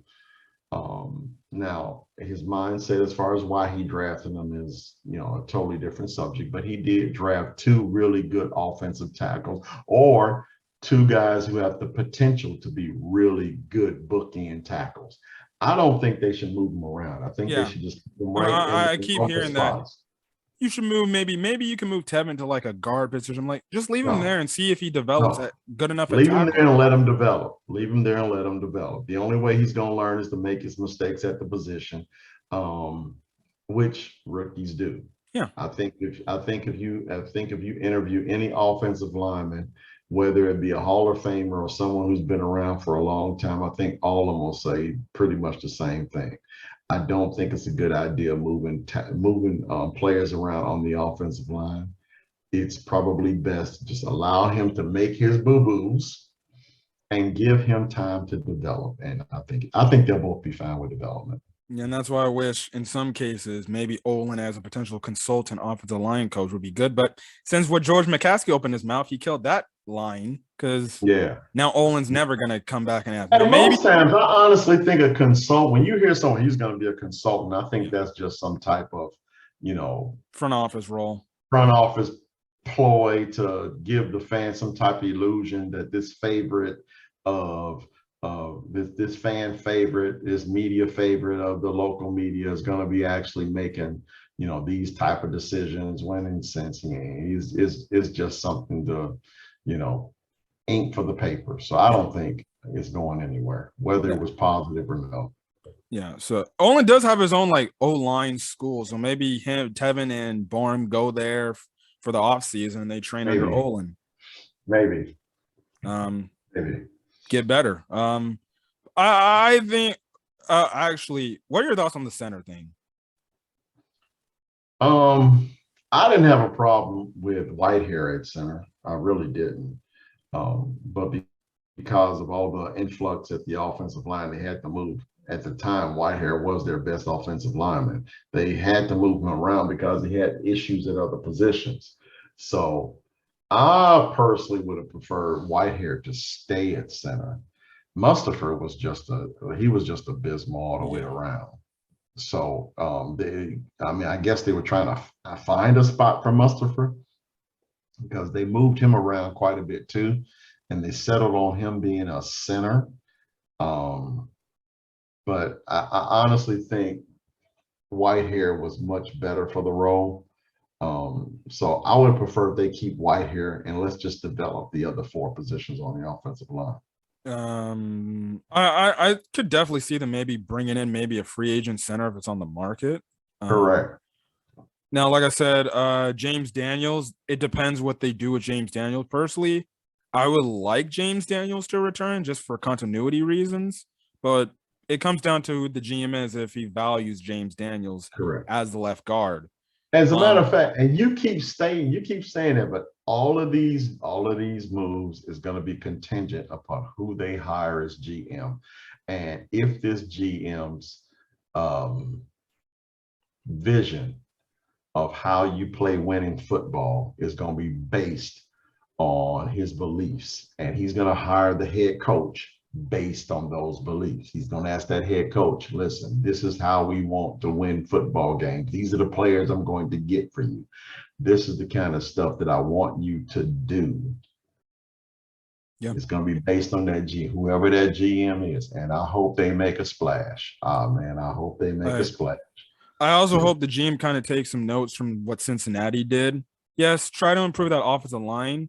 But the best number one thing you see with Joe Burrow now, he got a number one wide receiver in Jamar Chase. Right. And guess what? Jamar Chase is killing people. Yeah. I believe you give Justin Fields that number one threat. That's a freaking – we already know we have the Fields-Mooney duo connection there. But you give a number one receiver to Justin Fields that he has connections too. Now you not only have dealing with Mooney, you're dealing with that other guy too. Correct. And see, Jamar Chase can take the top off a defense. And then you even look at that Bengals. If they got T. Higgins on the opposite side, they got a pretty solid tight end. They got freaking Joe Mixon at the right. I mean, Yeah, I gotta admit that wide receiver room is loaded. Between Boyd, Higgins, and Chase, it's loaded. Yep. So, and then on top of that, again, Higgins and Chase can take the top off of defense. Now, Mooney, on the other hand, I still say he's a slot receiver. He's not. I mean, he's fast, but at the same time, though, he ain't Jamar Chase fast. Yeah. And I don't think he's that guy that can take that top off of defense. Yeah, we would probably need one, maybe two of those guys. Yeah. So that Mooney can run rampant in the slot. Yeah. It's gonna be interesting to see what they do to try to retool this wide receiver room, because you would expect, Allen Robinson had his breakout year. Well, we thought Allen Robinson would be here longer, but Pace never got that deal done. Yeah. Well, hopefully the new GM looks at what they did with Cincinnati and be like, you know what, you did pretty good at Ohio State with Olave. So I tell you what, let's try it. Yeah, and let's see where it goes. Yeah, and I'm being honest. Yes, the offensive line needs to improve, but the offensive line didn't play as bad as, say, before the season started. People were saying people thought the offensive line was going to be like, it's going to break down within 1 second. Offensive line, in some cases, they held their own for a lot of downs. It's just the passing scheme was just so anemic. It makes the offensive line look worse than it already did. There was times like, the offensive line didn't play as bad as I thought it was. So maybe, I'm not saying don't address it. I still say address the offensive line. But if you give Fields the weapons to work with, that is a plus for your offense to help it, like, at least get started on something, especially with the fact when you got two dynamic running backs, Montgomery and Herbert, that you have to game plan to potentially stop first. But then you got maybe very talented receivers that can beat you deep and everything. It makes the Bears offense something unbeatable. And then it's even crazier to think Justin Fields can run, but he can also pass too. Yeah. You know? So I think the new GM has to come in with that mindset to start building the offense, because the defense, it's not what it used to be, but it's a solid enough defense. It's solid enough to get stops and take you places. Well, I mean, we have a lot of holes. We do have a lot of holes. Wide receivers definitely one of them. The defensive secondary is definitely one of them. So it depends on how they prioritize each of those needs. What they do with that second pick. And we talked about it earlier when you're going over your what you want as far as drafting. Is this the player we want? So I tell you, we have a second round pick. I've been trying to find out where it is in the second round.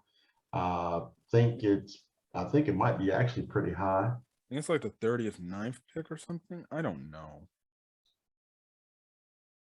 Yeah, we'll see. But cornerback has got to be on that. Cornerback has definitely got to be on that. I mean, cornerback, wide receiver.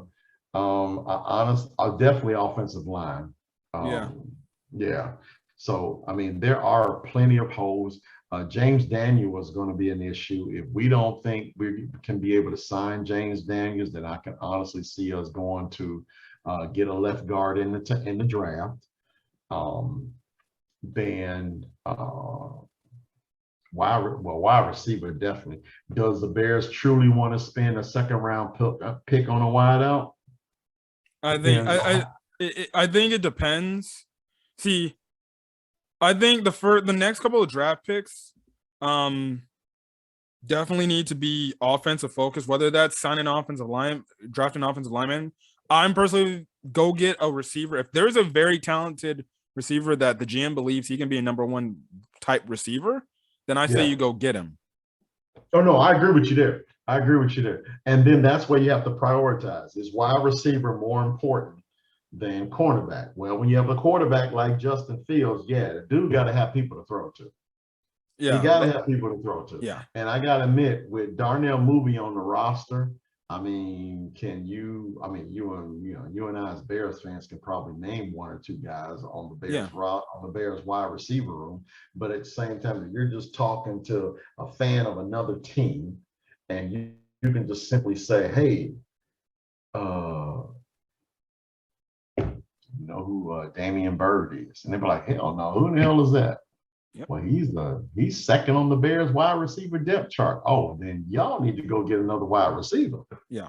You know, And then so we also have to factor this whole thing too is the development of these young players, because that was correct. the one thing with the Matt Nagy era that never happened.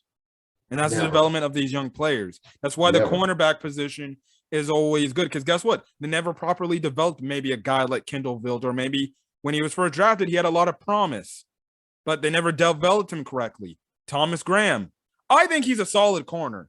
Whether you put him at the slot, I just want to ask you, you actually thought Kendall Vildor showed promise? I haven't. I didn't see any promise with him. no. I'm just saying, maybe the Bears saw something where he could show he could have had promise. Maybe he could have been played a lot better if they had properly developed him.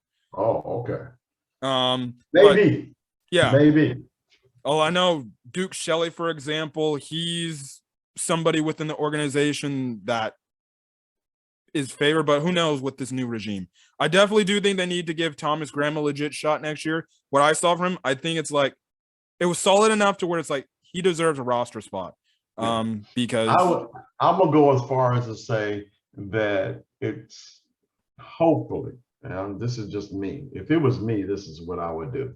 I would retain Sean Desai. And I think it's debate. Well, I think that I would retain him.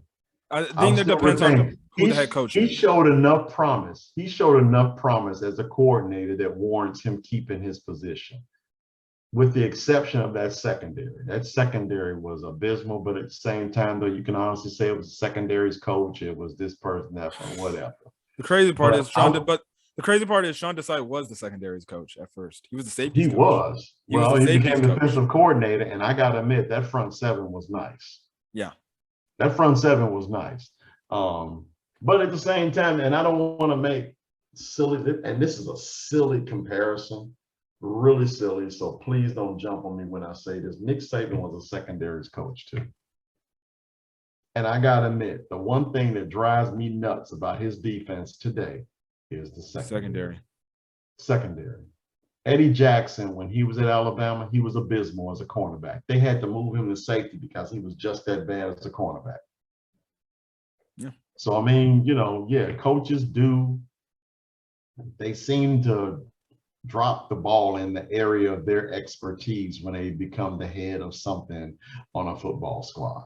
So I would at least retain Sean Desai. Me personally, everybody on the every coach on the offensive side of the football, just goodbye. Yeah, they all need to go. Yeah, they all need to go. Lazard, needs to go.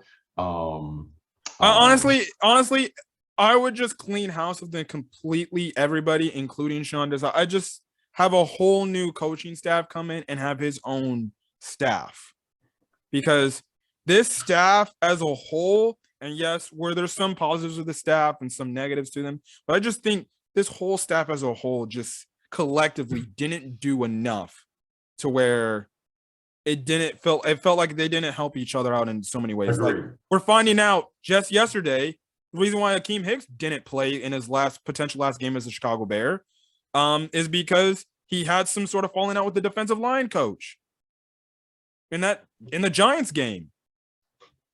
Yeah.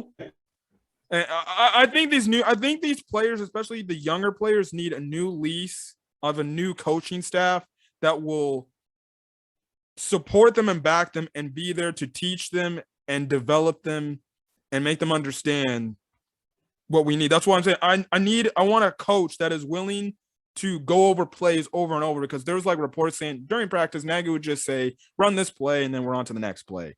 I want a coach. Yeah, I was going to say, well, and you're more likely right. A new GM pretty much means that everything beneath him is just going to change. Yeah. And I agree with that. I mean, it depends on who the GM is. Like, for example, there was a report that, Louis Riddick is interested in the Bears GM job. Well, I think there's a cold day. I think it's a cold day in hell. He honestly says now, especially after George got on in a press conference, says, I'm not a football evaluator. If I'm Louis Riddick, I'm gonna be like, oh, dude, do I actually want to work with you?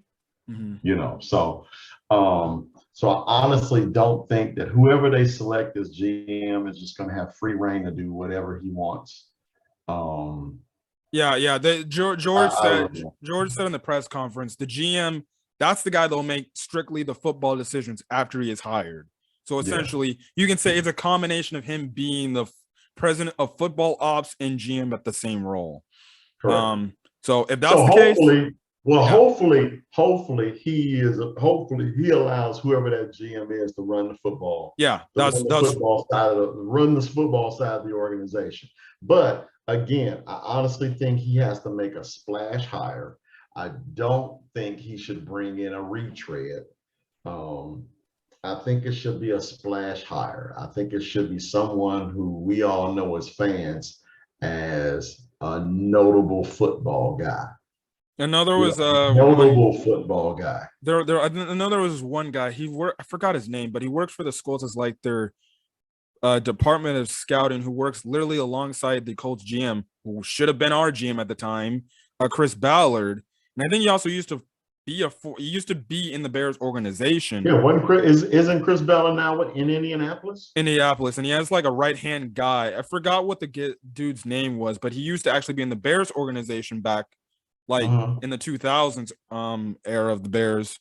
And he was there for some time. Then he went to Indianapolis, and then he was essentially right-hand man of Chris Ballard. And Ballard's been vouching for this guy to get a GM role. And so maybe the Bears look at that way. Maybe. I don't know many GM candidates out there other than like this guy I'm hearing about, and then Louis Riddick and stuff like that. But yeah, I heard about it. Now, do I honestly think Louis Riddick will be a good GM? I don't know, man. Yeah, I really don't know. But at the same time, though, I never thought John Lynch was going to be a good GM either. But look what the hell happened to him. Mm-hmm. So I mean, get a football guy.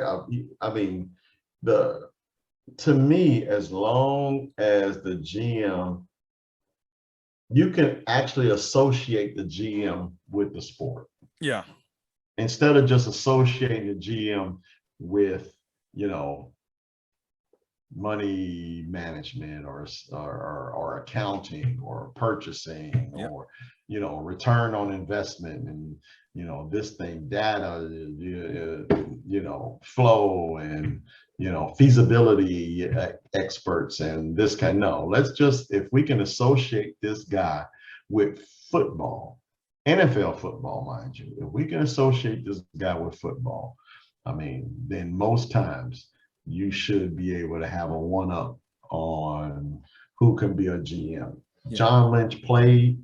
Louis Riddick played. Let's get a football guy in as GM. Let's stop getting these businessmen in to play, and that's been the problem with the Bears. If you look back, Ryan Pace, Phil Emery, these guys, they didn't play football. Not to my knowledge anyway. Did Ryan Pace play? Yeah, here was the guy. The Bears have put in a request to interview Colts director of scouting, Morocco Brown, for their vacant GM spot. Respected indie voice in Indy, considering draft success they've had. That was the guy I was talking about. Okay. Now him, I can understand that. He's in scouting, so he has to. I would imagine he knows something about football and player development and stuff like that. Player development, those type of things. Whereas, to me, I would just get me a football guy. You get us a football guy, and I think we'll give that person an opportunity. Mm-hmm. But to sit up here and say, well, you know what, this guy has been a lawyer for 15 years. He knows the ins and outs of, getting the Raiders out of trouble. So just as long as we can see that the person that was hired has a solid, extensive football background, then I honestly think we can actually move forward and say that, okay, I think we're in good hands. When the Bulls hired Knishovers, that's what I said. I was like, you know what? This guy is a basketball lifer. He's a basketball lifer. And I think the Bulls are fine. The Bears need to make that same kind of splash with this new GM hire. Yeah. But as we're getting to ending off this video, yeah, that press conference did me no favor to give me hope, but the only thing I hope is they hire the right guys in place to change this organization for the better. And stuff like that. Despite what ownership says and everything. And yeah, but you know, when you hire said GM, you got to make sure said GM evaluates the coaching candidates that are on the market and make sure he does his due diligence and hire the right guy that he knows is going to put this team in the best place to succeed with the players that said GM will end up drafting for said coach. But I kind of think that's like a collaboration between coach. Can't believe I used that word collaboration. Between the coach and the GM. And like I said, the incoming coach has to know that what Nagy did needs to change. And there needs to be a focus on I feel like this whole thing, if they get it right, this could be a 2 to maybe 3 year turnaround. And maybe we see the Bears back in the playoffs by 2024 or 2025 at least. Well, I mean, look at Philadelphia. Yeah. Philadelphia turned maybe next year. Maybe next year. Exactly. Turned it around in 1 year. The LA Chargers turned it around in 1 year. They turned it around in 1 year. It's not the point. They still were above 500 football team with a chance to make it to the playoffs. So, I mean, but they turned it around in 1 year, all because they made that one significant hire. Yeah. Head coach. Yeah. But with the Bears, it's going to be different. It's got to start with McCaskey and Phillips. I mean, if you're going to let Polian run the next job search, fine. There was like, no, he said, George said Polian and then 2 other people that were like kind of involved in like somewhat scouting and stuff like that. That's fine. And then there was one guy with like there was like one guy with like diversity type of thing. So obviously they're gonna do they have to do their due diligence and look and at least interview a person of color because Rooney Rules reasoning.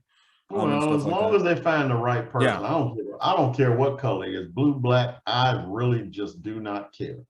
I really don't. If it's the right guy. Yeah. But the problem is that here, if you don't have a person as a football evaluator at the top, how can Polian sit up here and answer the question, hey, okay, what type of style of football would you like to play that gives me some insight on finding the right GM? Yeah. What kind of football would you like to play?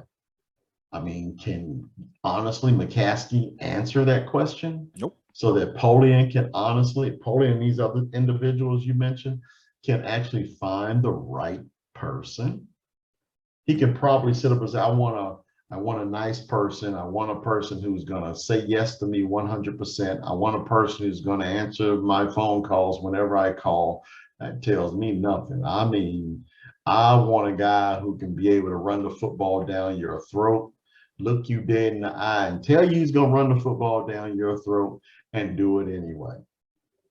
And to me, that's the difference in what McCaskey knows and what he can say. I mean, I think he's just going to give the reins to Bill Polian and say, go get me a good GM. Yeah. Well, we'll see how this plays out. And then, you know, we'll see. And the crazy thing is, like, you just mentioned that, you know, we don't need a GM in place that only cares about like the cashes and the accounts and stuff. That's what Ryan Pace was. The number one thing I can remember Ryan Pace probably saying that was the best thing he's ever done was remodel Hallis Hall and make that new facility. That's something accounting people would do. That was it. Yeah, that was it. He made the buildings nice and pretty so that they can come in and at least they look good in losing. Yeah. So, good. But as for like the GM eventual hire and the coaching hire, I guess it'll be up if you want to have a video whenever that stuff is announced. Oh yeah, you know we're gonna do that because and stuff like that. So yeah. but other than that, I think that's it because I gotta go soon because I have to go pick up my sister from school. Yeah, you go pick up your sister from school. You Yeah. such a good But other than that, yeah, that's where the Bears stand. Listen, in all, this entire season as a whole, obviously, it's without a coincidence, it was a complete failure. It could have been way. You know what? This whole season could have been avoided. If they did this last year. Yep, if they just cleaned house last year. If they would just cleaned house last year. Phillips, whether he's there or not, irrelevant. If they would have just, because when they were talking about making this move last year, I think they should have done it last year. Yeah. You know. So, yeah. The only also thing about this whole outrage I didn't like is how George started the press conference out essentially crucifying Bear fans for calling for Ryan Pace and Matt Nagy's job, like, which goes to show you that he loved them truly and he never wanted to fire them. This is the same organization that literally put on their social media page, "Thank you, Ryan, and thank you, Matt Nagy," in a post. I saw that. Why are we thanking guys that got fired, man? You don't see other teams who fire their previous head coach get fired. I can understand if they resigned. I can understand if they resigned. Yeah. You know, you say thank you, but you fired them. Yeah. You fired them. Don't know. I don't think the Jaguars had a thank you post to Urban Meyer. Hey, thanks, Urban Meyer. We really appreciate you. So after that whole stuff, clearly it shows me that they truly never wanted to fire Ryan Pace and Matt Nagy. They just did it because the fan base and the media were calling for them to do it, and they realized, okay, we just need to do it because, you know, you saw it late in the year. Soldier Field was an empty mess. Yep. No one was going to the games, and they saw, oh, we need to make changes. Otherwise, nobody's going to freaking do anything or come in here. And that's why I said this next hire is going to be important because you got to find ways to put butts into seats. And if you don't make the hire, guess what? First year. I got to admit, eventually Bears fans are going to get wise. They're going to get wise to the fact, especially now that he's on record as saying he's not a football evaluator. The Bears fans are going to get wise. And eventually, you know, those gate receipts are going to get smaller and smaller and smaller. Buying those jerseys is going to be, you know, is going to get, you know, more and more random. So, I mean, you know, the best way you make these guys listen is that you just stop spending your money. And I'll give George credit. In the press conference, he says, yeah, we have to earn that respect from the fans. I'm like, yeah, damn sure you have to. You just can't hire some random Joe Schmo and expect us to buy into that. We need to see results because we're sick. Because that's the main thing. Bear fans are just sick and tired of seeing the same old mediocre mess. When we have when we have other teams living in the 2022s, we're still stuck here living in the 1995s. Yep. So, well, we'll see how this whole process goes on as time progresses. But at the same time, let's go ahead and let's just, because I mean, I would assume that they would hire that person soon, considering the draft is, you know, in April. I give it. I think they'll hire the new GM in late January, early February, and I can see them hiring a head coach, depending how fast the head coaches go. In terms of other teams, I could see them hiring the head coach sometime after their GM. Well, the new GM should be in charge, just like let's just say what the Bulls did. The Bulls, they hired, you know, Karnishevas first, and then the owner tasked him with the responsibility of hiring for all the positions beneath him. It'll be no different here. McCaskey and Phillips, they'll go ahead and hire whoever the new GM is, and he'll be tasked with filling all the positions beneath him, specifically head coach. So, but hopefully that new head coach cleans out that offensive coach's room. I think all those he'll probably clean out the entire staff. I think that entire offensive coaching staff, they should know. They should know they won't be back too.